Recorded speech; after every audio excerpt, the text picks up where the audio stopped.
Assalamualaikum and good morning to all of you. So today we'll continue with lab 6, which is week 7. I will share with you how to implement static and dynamic NAT in Cisco iOS. So basically there are three types of network address translation or NAT, which is the first one is dynamic NAT, the second one is port address translation, and the third one is static NAT. So for today, we'll try to implement all three of NAT, network address translation. Okay, so this is the topology for today. Basically, it's similar to last lab, which is a DHCP lab. However, there is a slight modification here, which means I've made some modification on the public IP address on between R1 and R2. Previously, the subnet is the subnet mask is /30, and now I change it to /28 because in order for you to implement dynamic NAT, you need a wider range of public IP address to be assigned to the translation. Okay, so now for today we are going to implement all type of NATs. So for dynamic NAT, we will translate the first network, which is 192.168.1.0. So for this network, we will use dynamic. Okay. I don't know whether you can read that. And the second network here, we will implement static NAT.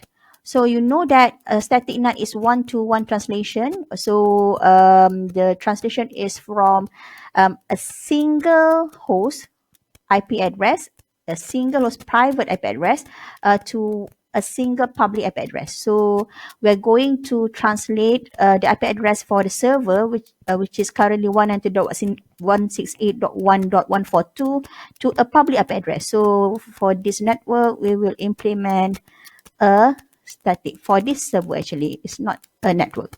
We're not translating a network, we are translating a single host, which is the server. And then next, for the other side of the network, which is in network 172.16.1.0, so we will implement a port address translation. All right, so we will implement a port address translation here. So we have 1, 2, and 3 type of NAT that will be implemented for today's lab. Okay, so after we determine which inside network that we will translate or map into a public IP address, so we need to determine on the router which interface that is interfacing the inside network and which interface that facing the public network.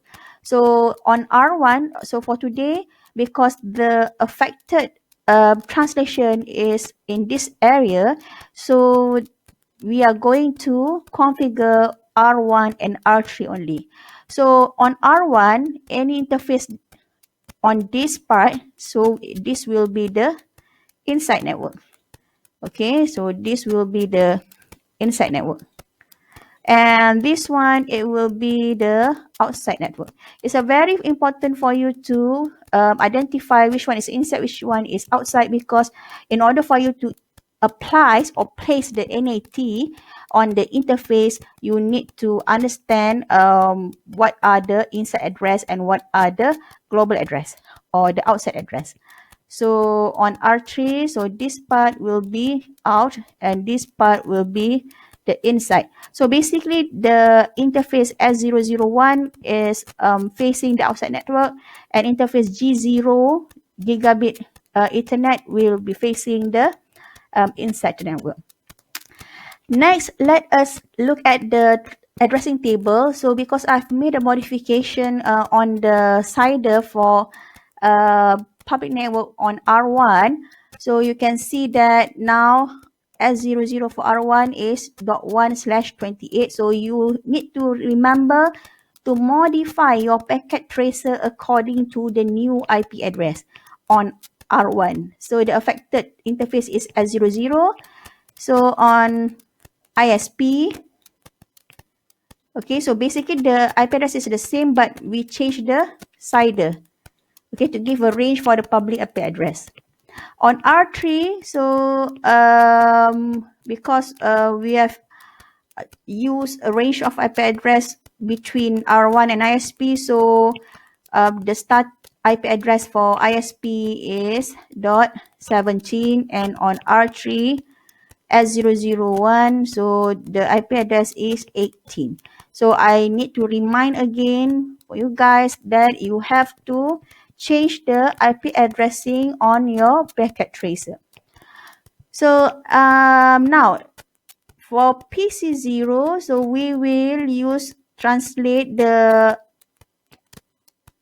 private address for network 192.168.1.0 to this range of public IP address. So we will apply the dynamic. So this one we will apply the static, and this one we will apply the PAT.